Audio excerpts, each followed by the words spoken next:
ተመልካቾቻችሁ ቪዲዮአችሁን ከመጀመሪያ አንስተው እስከ መጨረሻ ድረስ እንዲመለከቱ የሚያደርግ ምርጥ ስትራቴጂ እንዳለ ስንቶቻችሁ ታውቃላችሁ? ትላልቆቹ ዩቲዩበሮች ይህንን ነገር በሁሉም ቪዲዮአቸው ስለሚጠቀሙት የተመልካች እጥረት አጋጥሟቸው አያውቅም። ይህ ሚስጥር ይምሰል እንጂ ሁላቸውም ሲያደርጉት ተመልክታችሁ ይሆናል። በዚህ ቪዲዮ እንዴት የተመልካቻችሁን ቀልብ ይዛችሁ እስከ ቪዲዮአቸው ፍጻሜ ድረስ መጓዝ እንደምትችሉ በጣም በቀላሉ አሳያችኋለሁ። ቪዲዮአችሁ በደንብ እንዲታይላችሁ ከፈለጋችሁ ምርጥ ሁክ መስራት መቻል አለባችሁ። በነገራችን ላይ የተለያዩ 20 እና 30 ሁኮችን አይደለም የምነግራችሁ፣ ምክንያቱም እነርሱን ማወቅ ምንም አያደርግላችሁ። የሚያስፈልጋችሁ ከሁክ ጀርባ ያለውን ለምን ይህ ሁክ ሰራ ወይም ብዙ ሰው ሳበ የሚለውን የሁክ ሳይኮሎጂ ጠንቅቆ ማወቅ ነው። እንዴት አድርገን ለቪዲዮአችን ምርጥ ሁክ እናዘጋጃለን የሚለውን ታክቲክ ካወቅን በዩቲዩብ ለሚኖረን እድገት ወሳኝ ነው። እነዚህ 6 ምርጥ ነገሮች ሁካችሁን ለማሳደግ የሚረዱ ቁም ነገሮች ናቸው። ሳትሰለቹ ቪዲዮውን ከጨረሳችሁ በእርግጠኝነት ደህና እውቀት ሸምታችሁ ትወጡበታላችሁ።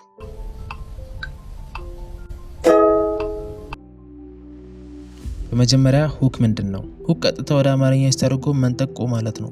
መንጠቆን ደግሞ የምንጠቀመው አሳን ለማጥመድ ጥቅም ነው። አሳን ስናጠምድ ከመንጠቆ ጋር አያይዘን ምግብ አስቀምጠን ወደ ባህሩ እንጨምረዋለን። ምግቡን ያየ አሳ መጥቶ አፉን ከፍቶ ሲጎርስ ወዲያው አሳ አጥማጁ መንጠቆውን ስቦ አሳውን ያወጣዋል። በኮንተንት ይህንን ሁክ የሚባለው ነገር የምንጠቀመው ምክንያት ከዚህ የተለየ አይደለም። ልክ አሳ ውሃ ውስጥ ባየው ድንገተኛ ምግብ ተመስጦ ሲጎርስ አጥማጁ መንጠቆውን ስቦ እንዳወጣ ሁሉ በዩቲዩብ በተመሳሳይ ሁኔታ የተመልካቾችን ትኩረት የመሳብና የተከታተሉን ቪዲዮዎችን እንዲመለከቱ የሚገፋፋ ወሳኝ ነገር ነው። ይህንን ባጭሩ ለማስረዳት ሁክ ማለት የተመልካቹን ትኩረት ለመሳብና ለማቆየት ወሳኝ ነገር ሲሆን ጉጉትን የሚቀሰቅሱ፣ ስሜትን የሚቀሰቅሱ እና ተመልካችን በይዘቱ መሳተፉን እንዲቀጥል የሚያስገድዱ ትኩረት የሚስቡ ቃላትና ሁነቶች ስብስብ ነው። ሁክን በመጀመሪያዎቹ ቪዲዮዎችን ደቂቃዎች ላይ በደንብ እንጠቀምበታለን። በዚህ ዘመን ኮምፒውተርና ኢንተርኔት ካላችሁ ተጨማሪ ኢንካም ላለማግኘት ምንም አይነት ኤክስኪውዝ የላችሁ። ዛሬ በዚህ ቪዲዮ እኛ ሀገር ላይ ገና ያልተነኩ እጅግ በጣም ፕሮፊታብል የማስባቸው 6 ሳይድ ኢንካም የምታገኙባቸው ስራዎች እነግራችኋለሁ። የዓለማችን ምርጡ ኳስ ተጫዋች ክርስቲያኖ ሮናልዶን በአካል ለማየት አልናስር ከአልሂላል ጋር የሚያደርጉትን ጨዋታ ከቱርክ ድረስ ተነስተን ጉዟችንን ወደ ሳውዲ አረቢያ እናደርጋለን። ተከታተሉ። ካርዶች ችግር ከዚህ ቪዲዮ በኋላ ኮምፕሊትሊ ይፈታል። በጣም ብዙ ሊባሉ የሚችሉ ማስተር ካርዶችና ቪዛ ካርዶችን ተጠቅሜያለሁ። እዚህ ቻናል ላይም ራሴ ተጠቅሜያቸው የተመቹኝን ማስተርና ቪዛ ካርዶች ብዙ ጊዜ ታይቻቸዋል። እውነት ለመናገር ዳይሬክትሊ ከውጪ ባንኮች ካገኘኋቸው ካርዶች ውጪ ዛሬ የማሳያችሁ ካርድ ከሁሉም የተሻለ ፈንድድ አካውንት ገዝቼበታለሁ። ነገር ግን ሁክን በሁሉም የቪዲዮአችን ክፍል መጠቀም ለቪዲዮአችን ያለው አስተዋጽኦ በጣም ትልቅ እንደሆነ ሊዘነጋ አይገባም። እነዚህ 6 ምርጥ የሁክ መስሪያ ሀሳቦች ምንጊዜም ሁክ ስንሰራ የምናገናዝባቸው ወሳኝ ነገሮች መሆን አለባቸው። ከዛ አስቀድመን ግን ይህን ቻናል ላይክ እና ሰብስክራይብ ማድረግ አለብን። የመጀመሪያው እና ዋነኛው ቲፕ የሁክ 4 ስቴፕ ፎርሙላ ይባላል። ልብ በሉ፣ ይህ የመጀመሪያው ነው። ሶሻል ሚዲያ እንደዚህ ብትረዱት ጥሩ ነው። ሶሻል ሚዲያ የገበያ ቦታ ነው። ሱቅ ያላችሁ፣ ሱቅ የሰራችሁ ወይም ሱቅ አካባቢ የምታውቁና ያስተዋላችሁ ካላችሁ ይህን ሀሳብ በደንብ ትረዱታላችሁ። ለምሳሌ አንድ የልብስ መሸጫ ቡቲክ ያለው ሰው በራፉ ላይ ምርጥ የሚባለውን ልብስ መርጦ ያስቀምጣል ወይም አሻንጉሊቱን አልብሶ ያቆማል። ይህንን አንድ በሉልኝ። መንገደኛ ደግሞ በራሱ ጉዳይ ሲንቀሳቀስ ያንን ከነጋዴው ሱቅ በራፍ ላይ የተሰቀለውን ልብስ ይመለከታል። መንገደኛ ከቤት የወጣው በሌላ ጉዳይ ቢሆንም ከሚሄድበት ተመልሶ መጥቶ ያንን ውብ ልብስ ዋጋውንና ምን እንደሆነ አጣርቶ ከተቻለ ገዝቶ፣ ካልተቻለ ደግሞ የሚገዛ ሰው አስቦ ይሄዳል። ይህንን ደግሞ በሁለት ቋጩልኝ። እዚህ ጋር የተፈጠረው ነገር በጣም ተራና ቀላል ነገር ይመስላል። ነገር ግን አንድ በአንድ ስንመለከተው ነጋዴው ልብሱን በራፉ ላይ ያወጣበት ምክንያት ወጪ ወራጁን በማስመልከት ይወደዳል ብሎ ባሰበው ንብረት የሰውን ቀልብ ገዝቶ ወደ ሱቁ ደንበኞቹን ለመጥራት ነው። ከተሳካ ያንኑ ንብረት፣ ካልሆነም እንደርሱ ችሎታ ሌሎችን እቃዎች እንዲሸምት የማድረግ አቅም አለው። ሶሻል ሚዲያ ከዚህ የተለየ አይደለም። የምናየው የምንሰማው ነገር ሁሉ የሰውን ጉጉትና ፍላጎት ቀስቃሽ ነገሮች ናቸው። ስለዚህ በዚህ ገበያ ለማሸነፍ የጨዋታው ህግ ማጓጓት ነው። የማወቅ ጉጉት በታሪክ አነጋገር ውስጥ መሰረታዊ የሚባል ህግ ነው። ምርጥ ታሪክ መናገር ከፈለግ አድማጭና ተመልካች መጀመሪያ የታሪክህን አንድ መስመር መረዳትና መጓጓት አለባቸው። የታሪክህ አንድ መስመር ምርጥ ከሆነና ከማረከው አድማጭ ሌላ የሚሰራውን ነገር ትቶ በማስከተል የምትለውን ነገር ለመስማት ይጠባበቃል። ይህ ማለት የማወቅ ጉጉት መፍጠር ማለት ነው። ይህንን ካደረክ ልክ እንደ ዶሚኖ ኢፌክት አንዱን ባንዱ እያደረክ መቀጠል እንድትችል ይፈቅድልሃል። ጥልቀት ያለው ጉጉት ከፈጠርክ የተመልካች እይታ ይጨምራል። በብዙም ሁክ ታደርጋለህ ወይም ታጠምዳለህ ማለት ነው። አሁን ጥያቄ የሚሆነው እንዴት 4 እና 5 አረፍተ ነገሮችን ተጠቅማችሁ ይህን ማድረግ እንደምትችሉ ማወቅ ነው። መልሱ የሚሆነው ደግሞ በየትኛውም ጊዜ ይህንኑ እንድትሰሩ የሚረዳ ፎርሙላ አለ። እሱም የ4 ደረጃዎች ቀመር ይባላል። ይህን ቀመር በየትኛውም የምትሰሩበት ቪዲዮ ዘርፍ መጠቀም ትችላላችሁ። ቀመር ስል እንዳትፈሩ፣ በጣም ቀላል ነገር ስለሆነ አስተውላችሁ ተከታተሉ። የመጀመሪያ የሚሆነው ኮንቴክስት ሊን የሚባለው ክፍል ነው። በመጀመሪያው የቪዲዮአችሁ ደቂቃ ላይ 2 ነገሮችን ማድረግ አለባችሁ። አንደኛው ቪዲዮው ስለምን እንደሆነ ግልጽ ማድረግ አለባችሁ። ይህ ማለት የርዕስ ግልጽነት ይባላል። የርዕስ ግልጽነት ማለት ይዘህ የቀረብከው ወይም ይዘሽ የቀረብሽው ርዕሰ ጉዳይ የተመልካችን ፍላጎት ይወስናል። ይህንን ቪዲዮ ባዩ ይጠቅመኛል ወይስ ልቶ የሚለውን ጥያቄ የሚመልሰው ራሱ ተመልካች ስለሆነ ስለምን እንደምታወሩ ለተመልካች በመጀመሪያ ደቂቃዎች ግልጽ ማድረግ መቻል የግድ ይላል። ስለ ምግብ አሰራር ማስተማር ብትፈልጊና ተመልካችሽ ስለምታወሪው ነገር ማወቅ ባይፈልግ ልታስገድጂ አትሺም።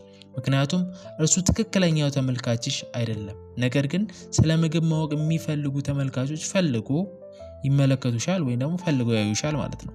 ስለዚህ ቪዲዮዎች ሲጀመር ስለምን እንደሆነ ግልጽ ማድረግ አለብሽ። ሁለተኛው ዘንበል ማድረግ ወይም ደግሞ ሊን ኢን የሚባለው ክፍል ነው። በደንብ ትኩረት እንዲያደርጉ ካደረግሽ በኋላ የበለጠ የማወቅ ጉጉት እንዲጨምሩ ታደርጊያለሽ። እነዚህ በቀላሉ ሰዎችን ትኩረት እንዲያደርጉ የሚረዱ ነገሮች ናቸው። ልብ ብላችሁ ተመልከቱኝ። 4 እና ከዛ በላይ ሊሆኑም ይችላሉ።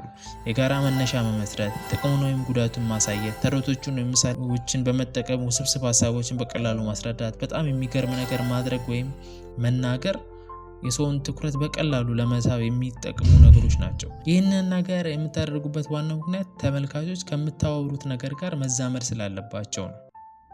ሶስተኛው የፎርሙላ አካል የሆነው ደግሞ ቆም እንዲሉ ማድረግ ይሆናል። ይህ አንድ መስመር ሲሆን ትኩረታቸውን ሰብስበው እንዲከታተሉ ካደረጋችሁ በኋላ ትንሽ ቆም እንዲሉ ታደርጋላችሁ። ልክ ውጭውን አይተው ሲጠጉ መስተዋት እንደገጠመው ሆነው እንዲቆሙ። ይህ የምታደርጉበት ምክንያት ትኩረትና ፍላጎታቸውን እንዲጨምር ለማስገደድ ወይም ደግሞ ለመሞከር ነው። ይህ ነገር በትክክል የምታደርጉት እነዚህን ቃላት በመጠቀም ነው። ግን፣ በሌላ በኩል፣ ቢሆንም፣ ስለዚህ፣ ሆነም ቀረ እና ወዘተ ናቸው። እነዚህ ቃላት ቀጥሎ ለሚመጡት ሀሳቦች አመቻች ወይም ሴትአፖች ናቸው። ልታስገርሟቸው፣ ሀሳባቸውን ልትቀይሩ ስለሆነ የቀረባችሁት እነዚህን ቃላት መጠቀም አለባችሁ። ደግሞ ቀጥሎ ምን ሊሉ ይችላሉ የሚል ጉጉት ውስጥ የሚከቱ አረፍተ ነገሮችን መጠቀም አይነተኛ ጉዳይ ነው። አራተኛው የፎርሙላ ክፍል አቅጣጫ ቀያሪ ክፍል እንለዋለን። ከጀመረበት የታሪክ ዝንባሌ አቅጣጫውን ቀይሮ ባልጠበቅንበት መንገድ ነገሩን ማስረዳት ማለት ነው። የበለጠ ማስገረም፣ ማስደንገጥ፣ ማስደሰት የዚህ ክፍል ግባቶች ናቸው። ለምሳሌ በዚህ ቀመር የተቀነበበ በቪዲዮ ውስጥ የተካተተውን አንድ ሁክ እንመልከት። ቪዲዮዎቹ በደንብ እንዲታይላችሁ ከፈለጋችሁ ምርጥ ሁክ መስራት መቻል አለባችሁ። በነገራችን ላይ የተለያዩ 20 እና 30 ሁኮችን አይደለም የምነግራችሁ፣ ምክንያቱም እነርሱን ማወቅ ምንም አያደርግላችሁ። የሚያስፈልጋችሁ ከሁክ ጀርባ ያለውን ለምን ይህ ሁክ ሰራ ወይም ብዙ ሰው ሳበ የሚለውን የሁክ ሳይኮሎጂ ጠንቅቆ ማወቅ ነው። እንዴት አድርገን ለቪዲዮአችን ምርጥ ሁክ እናዘጋጃለን የሚለውን ታክቲክ ካወቅን በዩቲዩብ ለሚኖረን እድገት ወሳኝ ነው። እነዚህ 6 ምርጥ ነገሮች ሁካችሁን ለማሳደግ የሚረዱ ቁም ነገሮች ናቸው። ሳትሰለቹ ቪዲዮን ከጨረሳችሁ በእርግጠኝነት ደህና እውቀት ሸምታችሁ ትወጡበታላችሁ። የመጀመሪያው ቪዲዮአችሁ በደንብ እንዲታይላችሁ ከፈለጋችሁ ምርጥ ሁክ መስራት መቻል አለባችሁ። ይሄ ኮንቴክስት ሊን ወይም የጭብጥ የቶፒክ ግልጽነትን ያሳያል። ዘንበል እንዲሉ አድርገናል። ከዛ ቆም እንዲሉ ስናደርግ ነገር ግን የተለያዩ 20 እና 30 ሁኮችን አይደለም የምነግራችሁ፣ ምክንያቱም እነርሱን ማወቅ ምንም አያደርግላችሁም አልኩኝ። ቆም እንዲሉ አደረግኩኝ ማለት ነው። ይሄ አንድ አረፍተ ነገር ነው ብያለሁ፣ ወይም ደግሞ አቅጣጫ ለመቀየር እየተዘጋጀው ነው ማለት ነው። አሁን ደግሞ አቅጣጫ ቀያሪው ክፍል ሲመጣ የሚያስፈልጋችሁ ከሁክ ጀርባ ያለውን ለምን ይህ ሁክ ሰራ ወይም ብዙ ሰው ሳበ የሚለውን የሁክ ሳይኮሎጂ ጠንቅቆ ማወቅ ነው። እንዴት አድርገን ለቪዲዮ ምርጥ ሁክ እናዘጋጃለን የሚለውን ታክቲክ ካወቅን በዩቲዩብ ለሚኖር እድገት ወሳኝ ነው። ይሄ አቅጣጫ ቀያሪ ክፍል ነው። አውቃለሁ ይህ ሀሳብ ትንሽ ከበድ ሊል እንደሚችል፣ ነገር ግን ይህንን ስማር እኔም ከብዶኝ ነበር። ስረዳው ግን በጣም ብዙ ነገሮችን ቀይሮልኛል።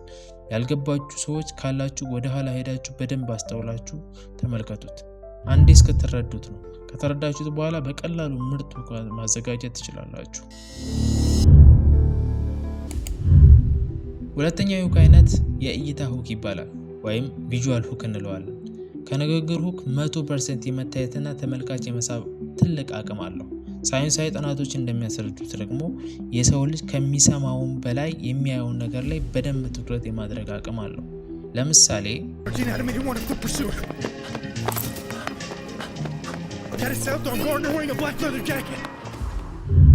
ይህንን አይታችሁ አለመጓጓት አትችሉም። ምክንያቱም የሆነ ነገር ተጀምሮ እንዲያልቅ አእምሯችሁ ሁሌም ይፈልጋል። ሌላ ነገር የምናስብም ከሆነ ሀሳባችንን የመስረቅ ትልቅ አቅም አለው። ሶስተኛ፣ ሰዎች የሚፈልጉትን ነገር ለመስማትና የበለጠ ለማወቅ ትኩረታቸውን ያደርጋሉ። ይህ ማለት ስለሚወዱት ነገር ከተለያየ ሰው ሀሳብ መስማትና ማወቅ ይፈልጋሉ። ይህ ደግሞ ለዩቲዩበሮች በጣም አስደሳች ዜና ነው። ራሳቸው የተሰማቸውን ነገርየውን ሲሞክሩ ያጋጠማቸውን ለማሳወቅ ይጣጣራሉ። ይህ ደግሞ በዘርፉ እውቀትን ለማዳበር ለሚፈልጉ ሰዎች ጥሩ ድር ስለሆነ ጊዜ ተሰጥቶት እንዲደመጥ ይሆናል። አራተኛ፣ እድል መጠቀም። የተለያዩ አሁናዊ ሁነቶችን፣ ቫይራል ነገሮችን፣ ታዋቂ ሰዎችን፣ እንቅስቃሴዎችና ባህሎችን ለሁኔታው ለምንሰራበት ኒሽ አድርጎ መጠቀም ነው። ይህ አካሄድ ብዙ ሰዎች ተጠቅመውበት ብዙ ለውጥ ያመጣ አካሄድ ነው። በሰዓቱ በጣም ተመልካች እይታ ያገኘ ነገር ለራሳቸው ጉዳይ እንዲሆን አድርጎ መስራት ብዙ ቀልቦችን ይስብልናል። ለምሳሌ አንድ በፋይናንስ የሚሰራ ሰው ዩቲዩብ ላይ መስራት ቢፈልግና ሊሰራበት የተነሳው ሀሳብ ስለ ጡረታ አከፋፈል ቢሆን ቪዲዮውን ይህን ብሎ ቢሰራ የሚያገኘው ተመልካች በጣም ጥቂት ነው። ነገር ግን በቅርብ ጊዜ የተፈጠረ አጋጣሚ ካለ በእርሱ ጉዳይ አስታኮ ይህንን ቢያስተምር የተሻለ እውቅና እና ብዙ ሰዎች ይደርሳል። ለምሳሌ የአርቲስት ገሌ በጡረታ ሲገለል ያገኘው ገቢ በጣም ያስደነግጣል ብሎ ቪዲዮ ቢሰራ በፊት ከነበረው ተመልካች በብዙ እጥፍ ሊያገኝ ይችላል። አምስተኛ፣ ዋጋ ማቅመስ። በዚህ ቪዲዮ ተመልካች ምን ያገኛል፣ ምን ይፈጠራል እና እነማን አሉበት የሚለውን ነገር ቀደም ብሎ የማቅመስ አካሄድ ሲሆን በተለምዶ ብዙ ሰው ይህንን ያደርጋል። ችግሩ ግን እንዴት ያንን ማድረግ እንዳለበት በደንብ አለማወቁ ነው። የትኛውን ክፍል ሙሉውን በደንብ ሳያጋለጥ እንዲያጓጓ አድርጎ ማቅረብ የዚህ አካሄድ ወሳኝ አመለካከት ነው። መፍትሄው ደግሞ በቪዲዮ ችግር መፍትሄ አስገራሚና አስደናቂ ሆነው የቀረቡትን ወይም አስደንጋጭ መልሶች፣ አስቂኝ ሁነቶች በትንሹ ቆንጠር አድርጎ ማቅረብ ነው። ይህንን ስናደርግ እንዳያንስም እንዳይበዛም አድርገን መጠቀም መቻል አለብን። ስድስተኛ፣ አረፍተ ነገሮችን ቀላል ማድረግ። ቀላልና ግልጽ ቃላቶችን መጠቀም ወሳኝነት አለው። ግጥም የሚመስሉ ምት ያላቸው ቃላቶች መደርደር ቀልብ የሚገዙ ነገሮች ናቸውና መጠቀም መቻል አለብን። ረጃጅም አረፍተ ነገሮችን በተቻለ መጠን ማስወገድ መቻል አለብን። ምክንያቱም አረፍተ ነገሮች በረዘሙ ቁጥር ሊወሳሰቡና ግራ ሊያጋቡ ስለሚችሉ እንዲህ ያለውን ነገር መቀነስ መቻል አለብን። እነዚህን 6 ነጥቦች ለውቃችሁ የምትጠቀሙባቸው ከሆነ ብዙ ለውጦችን ልታዩ ትችላላችሁ። አንዴ ሞክሮ መተው ሳይሆን በተቻለ መጠን እየደጋገሙ መሞከር ብዙ ለውጦችን እንደሚያመጡ ግልጽ ነው። ቪዲዮ ካልገባችሁ ድጋሚ ስትመለከቱት ነገሮች ግልጽ እንደሚሆኑ ተስፋ አድርጋለሁ። ጥያቄና አስተያየት ማቅረብ መብታችሁ እንደሆነ እንዳትረሱ። ታዋቂና ተወዳጅ ዩቲዩበሮች እንዴት በዩቲዩብ ሀብታም መሆን እንደቻሉ ማወቅ የምትፈልጉ ከሆነ ደግሞ ይህንን ቪዲዮ ተመልከቱ።